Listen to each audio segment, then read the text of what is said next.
friends, how are you today? It's lovely to see you. If you're a returning subscriber or if you're new, welcome. This is That's Her, Christina Vasquez, and what we love to do here is make wine recipes and talk about wine, do whatever videos we feel like, right? Okay, so today we're going to be making a tropical wine. So if you're interested in that, keep on watching.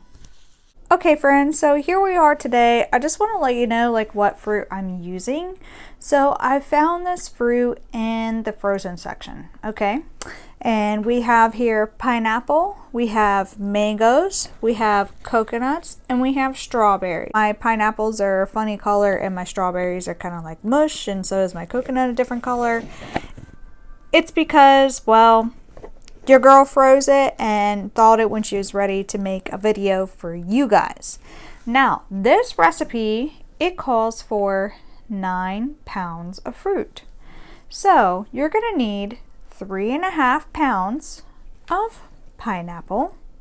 You're going to need 1.5 pounds of coconut, 2.5 pounds of mango, 1.5 pounds of strawberry. Oh, something that happened when I froze my fruit together and I decided to thaw it out is I had all this awesome juice that came out of it. So I'm saving the juice here, and we're actually going to be using this with our recipe today. You always have to remember that everything needs disinfected before using your product. Wash your hands, disinfect everything that you're going to use. So we have our lovely 3-gallon bucket here, which has been bleached and disinfected. What I'm just going to do just to get it out of the way here is I'm going to go ahead and add this lovely flavorful juice that came from my fruit here that has obviously been frozen and now it looks like mush, but that's okay. It's okay. But we have an awesome juice that is right here, ready to use. So that's what I'm going to do now.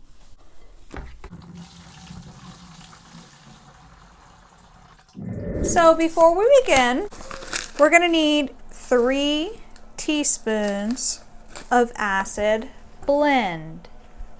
1, 2, 3. And we're going to put 3 1/4 a teaspoon of tannin. 1, 2, 3, and 1/4. Next product we're going to add here, 1.5 teaspoons of yeast nutrient. 1.5. Next up, you're going to need 3 Campden tablets, crushed and then dumped in. Here are my 3 Campden tablets, crushed and dumping in. Now here comes the fun part. I have 8 pounds of sugar in front of me. I'm not sure if I'm going to use 8 pounds of sugar, but we are going to start off with 4 pounds of sugar.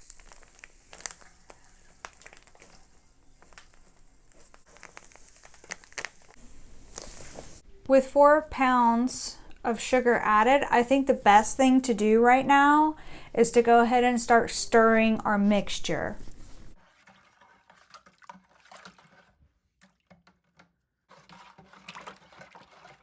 We've added our mixtures that we need.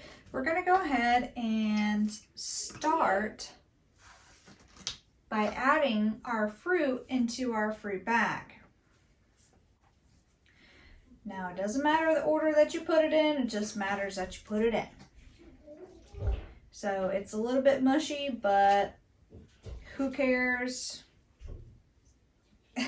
It's gonna get mushier, right? Now that we've gotten this far into our project, this is our 9 pounds of fruit right here. The next thing that we're gonna do is we're just gonna keep adding more water, and I'm going to keep adding more sugar. This is a 3-gallon bucket, and with 3 gallons, you're probably gonna need almost 3 gallons of water. So let's start pouring. Here is gallon number 2. Let's go ahead and do a quick stir. When you're stirring your mixture, you can tell when the sugar has not been completely combined because you'll feel the sugar at the bottom of the bucket, and that's what I want to try to get rid of right now. Okay, so now that we've dissolved that 1 thing of sugar, now we're going to add more sugar. So I have another 4-pound bag here. You can add 6 to 8 pounds depending on your liking.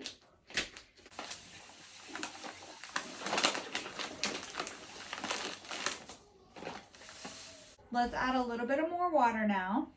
This would be gallon number 3.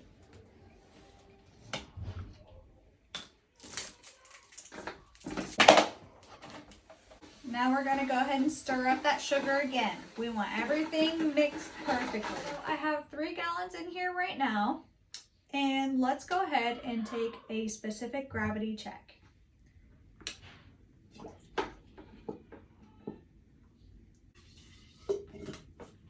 Okay, so let's go ahead and drop this in.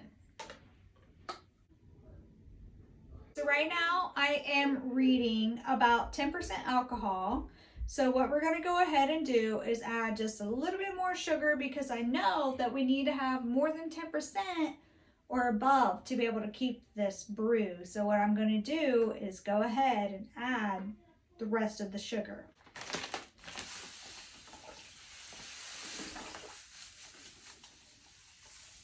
I have another gallon of water here.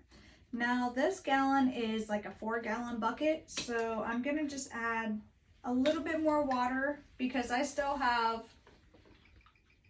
up to here of space. So I need a little bit more space, you know. So when you start racking over your wines, you're going to lose some of this juice anyways because obviously there's going to be pulp at the bottom and you need to stay away from it, so it's okay.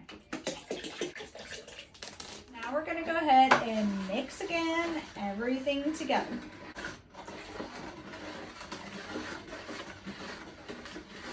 Okay, so now that everything's mixed up, all we have to do is put a lid on this, an airlock, and then tomorrow we're going to put in our peptic enzyme and then some yeast. So just hang out till then. Okay friends, so it has been 24 hours and now I'm back again. We're going to do our last and final steps and let this stuff start brewing. So let's do it. So the first thing I want to do is take one last final specific gravity check before we go any further.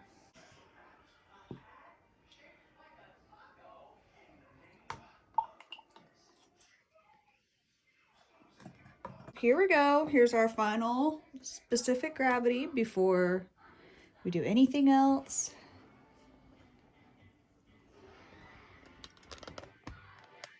Let's see what this hydrometer has to tell us. So we're reading around 11% alcohol. All right, I'm gonna put this back in because I did disinfect everything all over again. Now we're gonna go ahead and add the peptic enzyme to the brew. Okay, so we need 1.5 teaspoons of the peptic enzyme. So I'm gonna go ahead and put that in now. And a half. Okay, I'm gonna go ahead and stir that up with a handy dandy spoon. Give everything one good last stir.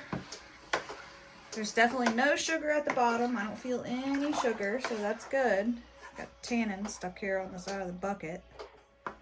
That's gonna drive me crazy. Now, I'm gonna go ahead and add my yeast. So, here's the yeast, Lalvin EC118. I got like a big pack of these the other day from Amazon, and it was only like 10 bucks, and I got like I can't remember, it was like quite a bit of these packs of yeast, so it was a good deal.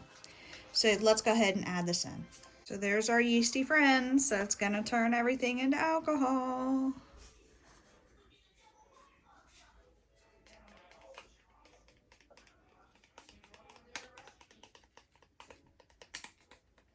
I love to sprinkle it just like this, just because, you know, like your yeast is being spread out and not all in one spot.